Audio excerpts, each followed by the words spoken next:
Hi, my name is Salma Zaman, and I'm live from Submit Press Release 123 Newsroom, where I interview thought leaders. And today I have with us Macy English of Social Sentive. She's a developer of Twitter marketing tool. Hello, Macy. How are you doing today? Doing well. Thanks so much for having me. Macy, can you tell our audience what's new and trending at Social Sentive? Yeah, absolutely. So I'm really excited to announce that just about a week and a half ago, we launched a very easy setup process for anybody that's interested in getting started in Social Sentive. You don't even have to submit your email address or password or anything about your business in order to be able to set up in Social Sentive. So you can easily get under the hood, if you will, and kind of see how the process works to set up a campaign.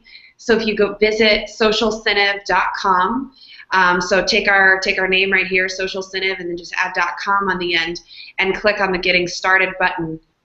It'll easily walk you through step by step exactly how do you put together a campaign on Twitter so you can see how to use it. So we've seen a lot of engagement on our site since launching that new and easy setup and gotten some great feedback on it. So go to the site and check it out and let us know what you think. Well, I'm sure our audience will love to do that. Macy, would you like to share some tips today with us, with the audience? Yeah, absolutely. I was kind of thinking about the topic of what we wanted to talk about today, and really what is resonating with a lot of our account managers and uh, internal staff that services a lot of our clients is what are some really great tips for finding new customers, specifically on Twitter. So that'll be the topic that I'm talking about today is 5 Twitter tips for finding new customers for your business, no matter the size of business that you are. Sure. So what is going to be the first tip that you want to give our audience? Yeah, great question. So the first tip is going to be to produce relevant content. So first and foremost, Twitter is a place where in 140 characters or less, you can share your thoughts publicly with the world. Anybody can engage with you. Anybody can follow your brand as long as you have a public profile. And so the first tip that I would give is to produce relevant content. So to make sure that what you're tweeting about, what you're sharing, what you're linking to, the photos or the videos that you post is relevant to your industry, relevant to your business.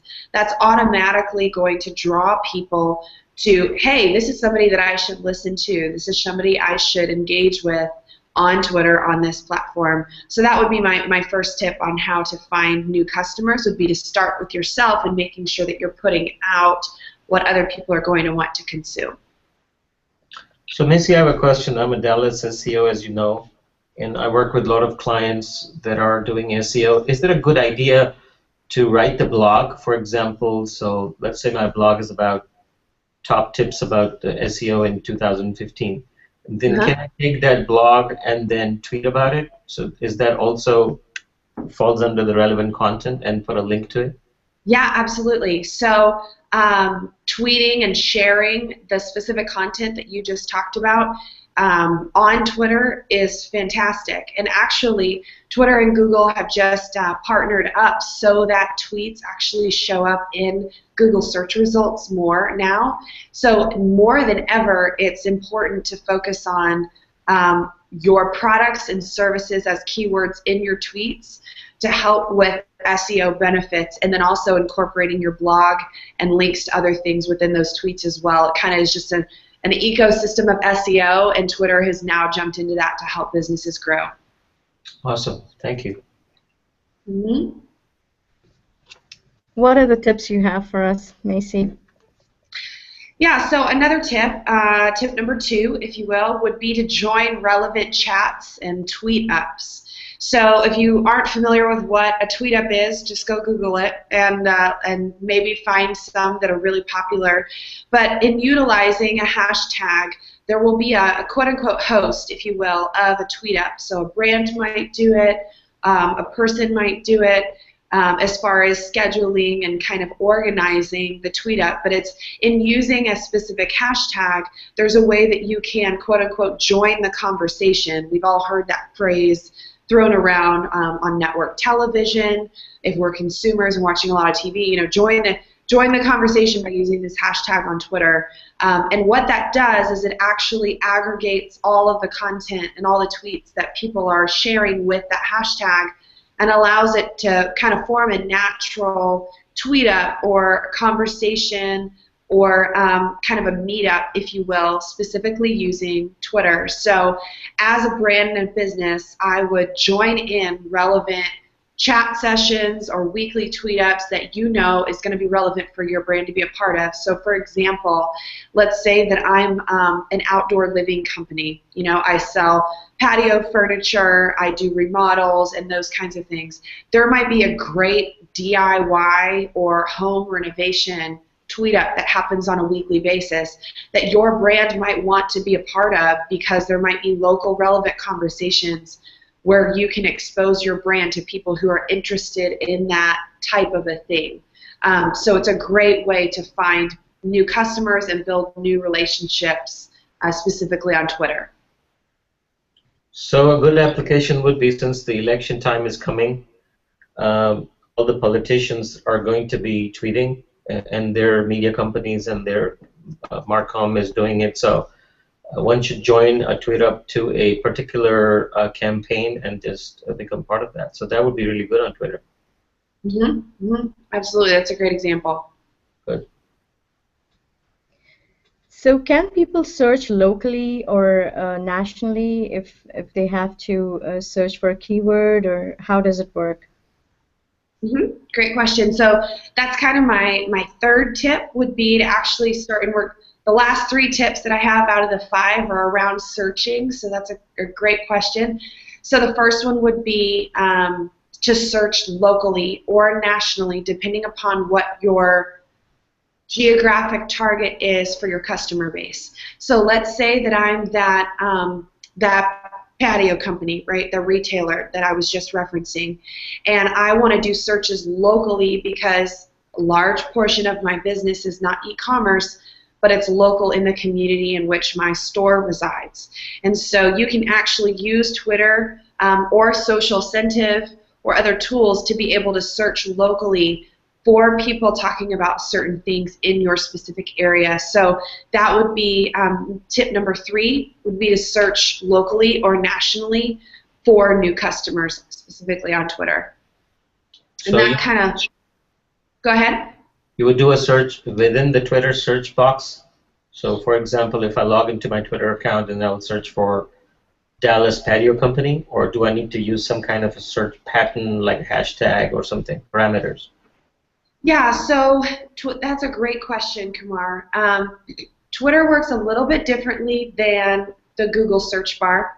So if we're searching for keywords, okay, if we're searching for specific mentions of something, and we want to search locally, my best recommendation would be, if you're wanting to do it organically and just kind of test the waters and see what kind of results come back, go to Twitter Advanced Search. Just Google that, Twitter Advanced Search, and up will pop a web page with a lot of different form fields. You don't have to fill them all out, but you can search for specific keywords in a specific geography and then click search. And what will happen is you'll get a lot of results from Twitter that are listed. So you might see specific tweets about certain things. You might see profiles that you might want to engage with.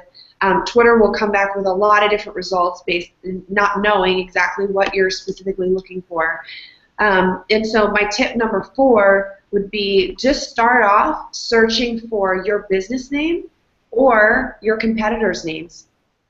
And what that will do is it'll actually show you, is anybody mentioning my brand on Twitter? You know, if you're not active on Twitter, there might be people already talking about your business and you just don't know yet. Or they might be talking about your competitors, and that might be a way where you can kind of do some competitive stunting, if you will, or gain some market share, or see how are my competitors using Twitter and how are consumers mentioning them specifically on the platform. So that would be my tip number 4. As far as from a search perspective. And then the last tip that I have, and it's kind of still in the search realm, so it's great that you asked that question, is to search for intent.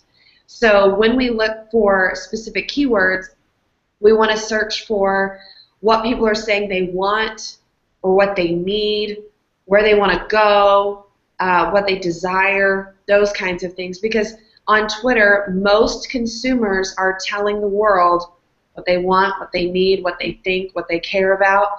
They're not tweeting a specific search, if that makes sense. So no one tweets patio company Dallas, Texas, right? They say, I need to fix my porch this weekend, hashtag DIY, hashtag home reno, right? And so those would be keywords that we want to listen for, is people talking about a desire for products or services that might be contained within our business. So yeah, so that's kind of around intent. Any questions on any of those ways that you can search? No, that's pretty clear. So like we have Google, which aggregates data, or Bing or Yahoo that aggregates data, is there a search engine that you know of that aggregates data from Facebook, Twitter, and multiple places? So I could go in and search and see what is trending in Twitter around the brand, so I don't have to be searching for my brand just in Twitter. I can go to, for example, a search engine. Is there any such thing like that? There's quite a few tools that say that they are kind of the search engine of social verse, if you will, of the social world. You're going to find limitations with almost every tool because everybody does it a little bit differently. And obviously, if you go natively to the search or to the social network itself, you're going to get the best amount of data. So my recommendation would be, if you want to see how certain keywords are performing or what the results look like, I would go to the social network itself and do some searches just initially to see what comes back. And then you can really start to define as a brand or as a business, what are my goals? Now that these are the types of results that I'm seeing across Twitter or Facebook or Instagram, what can I do with these now? What does my strategy need to be in order to be able to achieve X, Y, or Z? Thank you. Thank you, Macy. Lastly, I want us, our audience, to know how they can find you, and I'm sure they've definitely benefited from these tips that you've given us today. Yeah, absolutely. Well, thank you so much for having me, first off. But you can actually go onto Twitter and follow us at SocialCinev is our handle. You can mention us there, ask questions, or just if you want to know more or need tips, we're more than happy to engage with you that way. You can also include the hashtag SocialCinev if that is something that's a little bit more familiar to you, if you want to mention it that way in a tweet. You can also follow me at Macy English on Twitter. I'd be happy to answer any questions you might have. Or you can visit our website, socialcinev.com. So a wide variety of ways that you can engage with us and look us up on various platforms. But we love to hear from our viewers and from users or even potential businesses who just want to know how to use Twitter a little bit better. So thanks so much for listening in and for having me here today. It's been a pleasure. Thank you.